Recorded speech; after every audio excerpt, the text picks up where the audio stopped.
Hey there folks, my name is Dejan and welcome back to Monday Vlogging, which I almost forgot to record this one because I had been so used to not recording them the past couple weeks.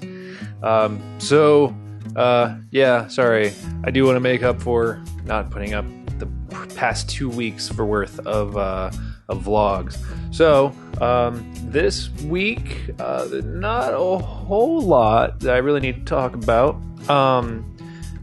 I've said it before that I live in Ohio. I live in the greater Toledo area, and as of right now, we're having a bit of a quote-unquote crisis. We're in a state of emergency, and I'm looking to the left here because I want to get something here for later.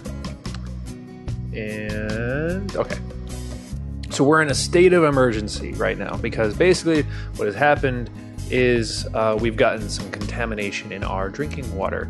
We get all of our water from Lake Erie, and apparently right now we're in an algae bloom phase where a bunch of algae is getting into the system, and it's caused a very big spike in toxins. So right now we can't drink any of our water from our tap. We cannot boil any of the water because boiling apparently makes it even worse. Which that's like the first time I've ever heard something like that. Usually when you boil something, it gets rid of any bacteria, but no, not this case. This case, it actually makes it worse. So I guess it's just it's a super toxin. I don't know. But anyway, so we can't drink it, we can't boil it, we can't do anything like that. Showers are okay, but they're not super advised because skin contact can cause rashes and itching. I thankfully have had 2 showers and I'm perfectly fine. No itching or anything like that, no rashes appearing. So appears that I'm alright, and I think mostly they're just wanting not to have like kids do it because obviously they could get water in their mouth and they could swallow it. So I think that's probably the biggest concern with that one. So as of right now, things are just kind of weird, and so we're just kind of, a lot of drinking water has been coming out from bottles. In fact, the amount of bottled water that's been consumed and purchased in the last day has been absolutely ridiculous. All stores in the general area are completely sold out of every case of bottled water.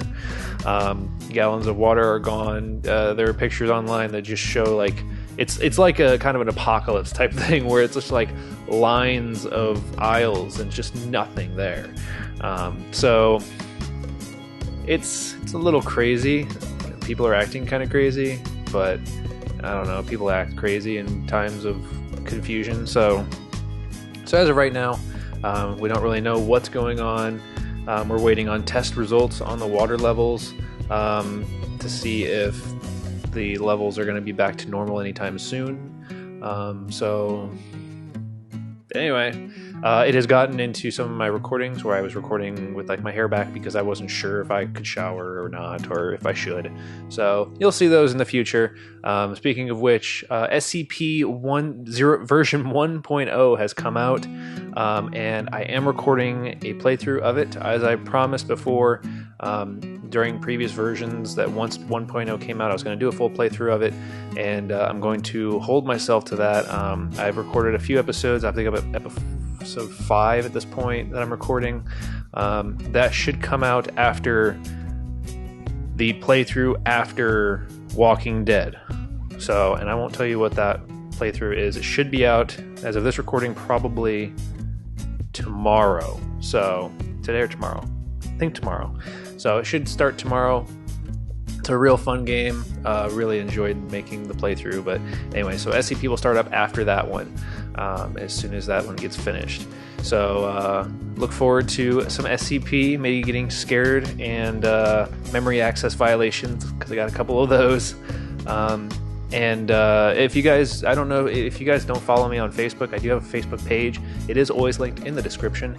I've been asking some questions about SCP, and I ask for you guys' feedback on things a lot. And I know some people have asked about Wayne and Resident Evil, if I'm going to be doing any more Resident Evil playthroughs.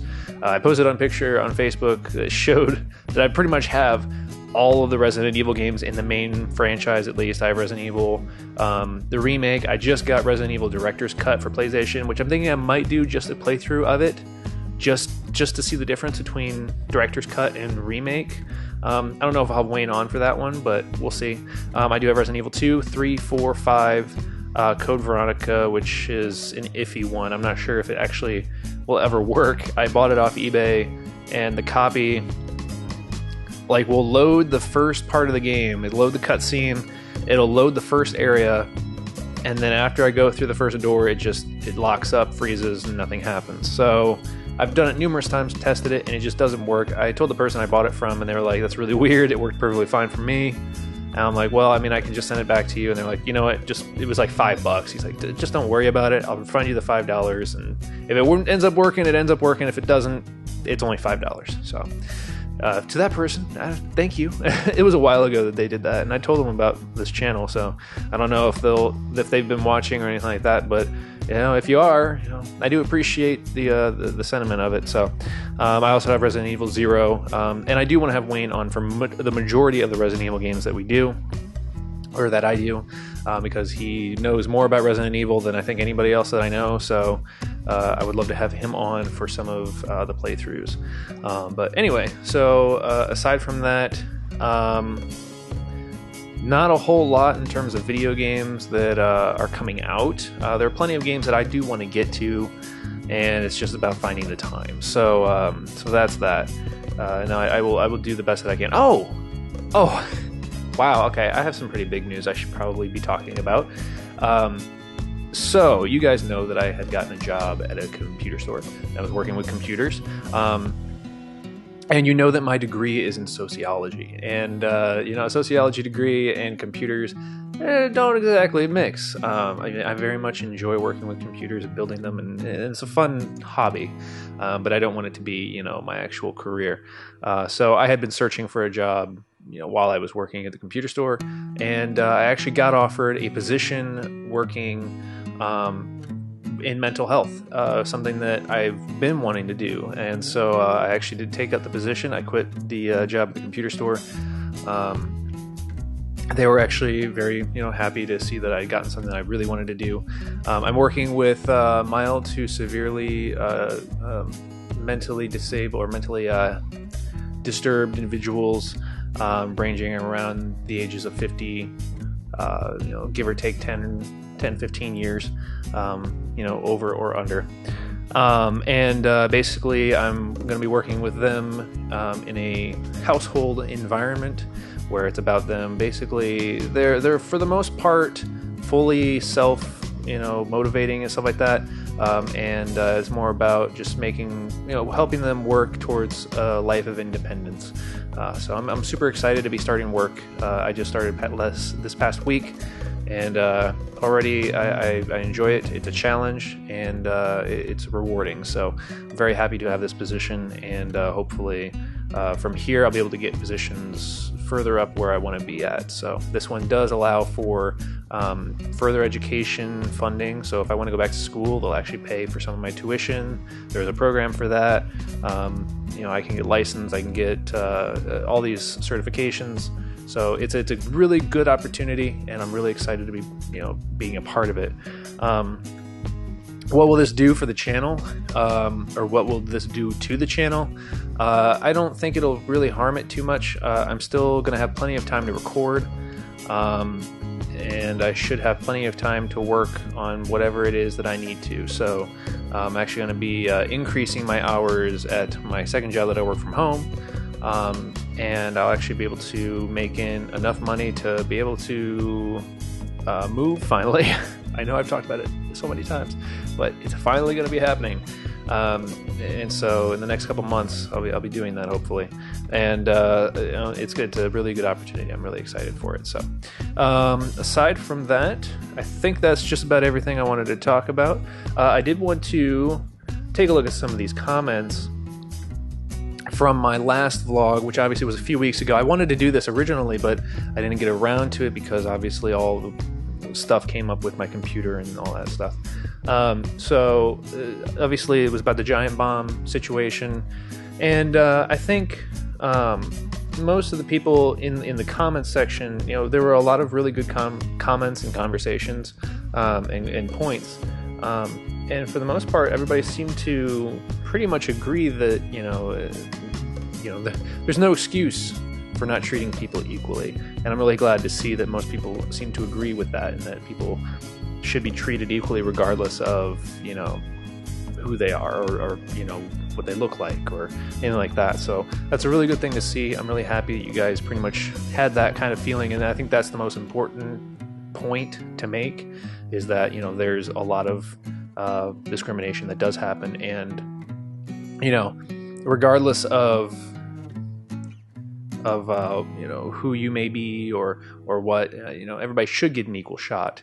And the only thing that should matter or should factor into certain things should be things like, what you've accomplished, your experience, and, things like that you would normally typically think about with job applications. Things unlike, if you're a male or female, if you're white or black or whatever.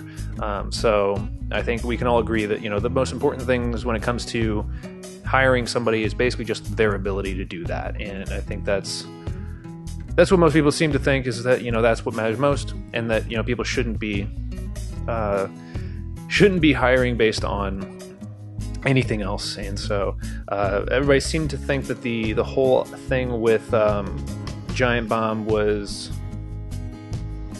That one was kind of, let's see here. Let me read these over and see here. Yeah, the general consensus seems to pretty much be that people should be hired on their merits, what they've done, their experience, and the quality of the quality of their work. Obviously, with people who don't have as much, obviously it's going to be more about what you have done and what you can do or show that you can do. And I think that's the general consensus here.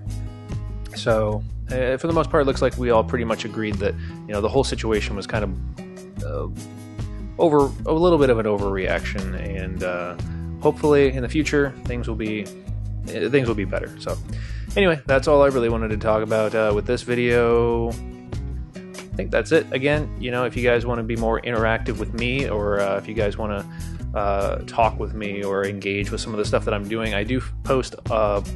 I try to post more often on my Facebook page, but there's a link for that always in the description, and you can always follow me on Twitter. I leave those in the description in every video, so you guys can check those out. So if you guys want to be a little bit more engaged with me, talking with me, I try to respond as much to every single person who makes a comment or anything like that. So you guys are more than welcome to do that.